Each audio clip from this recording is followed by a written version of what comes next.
Good evening.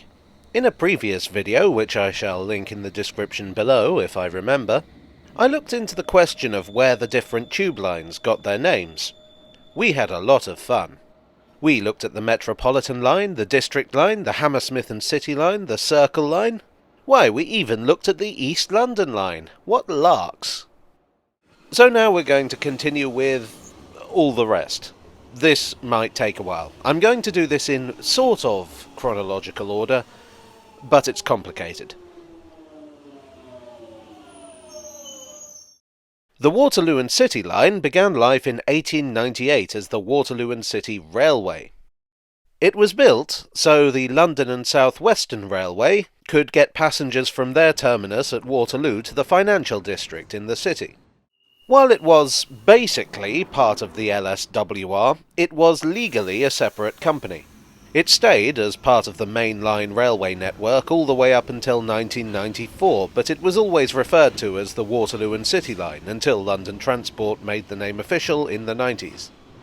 It might be the most accurately named tube line because when it opened, its two stations were called Waterloo and City, and that was all there was. And then they ruined it by renaming one of the termini to Bank.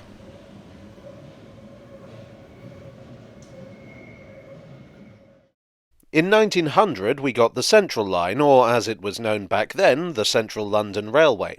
The reason for the name was fairly obvious. It was a line right through central London, from the financial district at Cornhill, through the city, through the West End, all the way to Shepherd's Bush. I mean, it wasn't the only railway through central London, but that's advertising for you. The line was taken over by London Transport in 1933, and the new owners dropped the word London from the name. Maybe they were trying to save on signage. Every little helps. Now at this point, any attempt to keep things in chronological order kind of goes out the window as we look at the Northern, Piccadilly and Bakerloo lines. Let's start in 1906 with the simplest. The Bakerloo line was officially the Baker Street and Waterloo Railway, so called because it served those two places. However, an early report on the line by the Evening News shortened the name to Bakerloo, and this was adopted, semi-officially, by Underground Electric Railways of London. The Railway News fumed about this. They didn't like the fact that American investors were building railways in London and viewed the name Bakerloo as just the sort of degeneracy you could expect from those underhanded Yanks. Nevertheless, while their moustaches bristled and their monocles popped out, passengers were quick to adapt to the simpler name, and that's what we have to this day.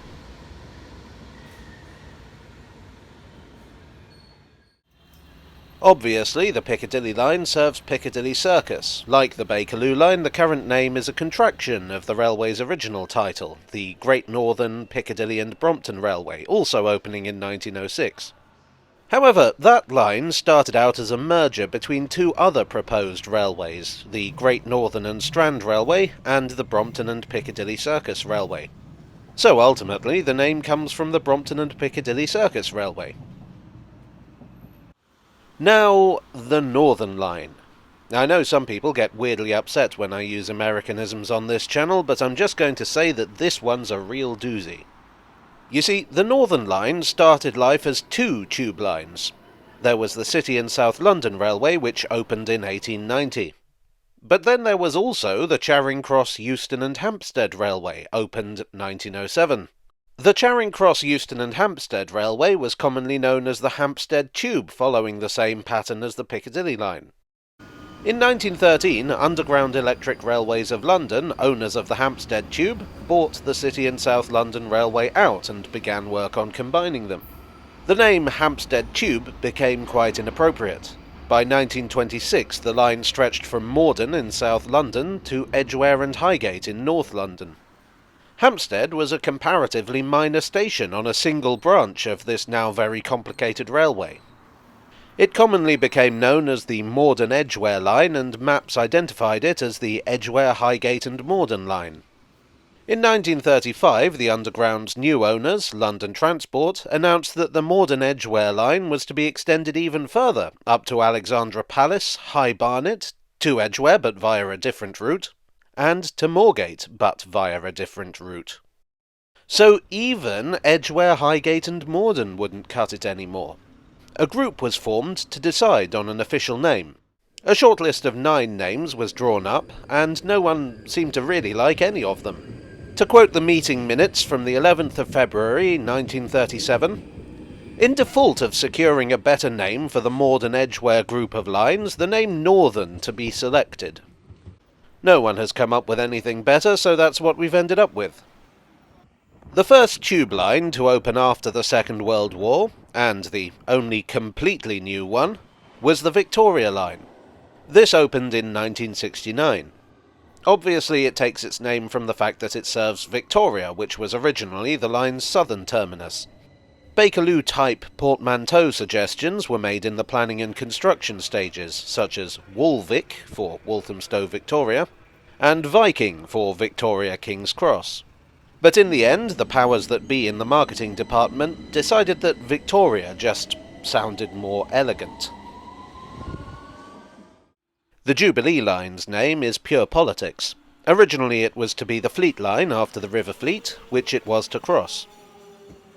The line was planned to open in 1977, the year of Queen Elizabeth's Silver Jubilee. Geoffrey Holliman of London Transport Advertising suggested that it might be good publicity to name it after the event. Then the Conservative Party promised to make the name change in their election manifesto for the Greater London Council, so that's what London Transport ended up going with. And then the line didn't open until 1979, which was no doubt very embarrassing for all concerned. In any case, the line never ended up crossing the River Fleet, being extended via South London instead. So Fleet Line wouldn't have worked either. And here we are today. The story is, for now and likely well into the future, complete. Ultimately, there is an art to naming these things, and that is in coming up with a name that's simple but memorable. Well, I hope you enjoyed this entitled Tale from the Tube. If you did, please do leave a like and consider subscribing for more. I would like, as always, to thank my donors on Ko-fi, on Patreon, and here on YouTube for your always generous support. You are the marketing department to my engineering team. And I'll see you all again very soon for another Tale from the Tube.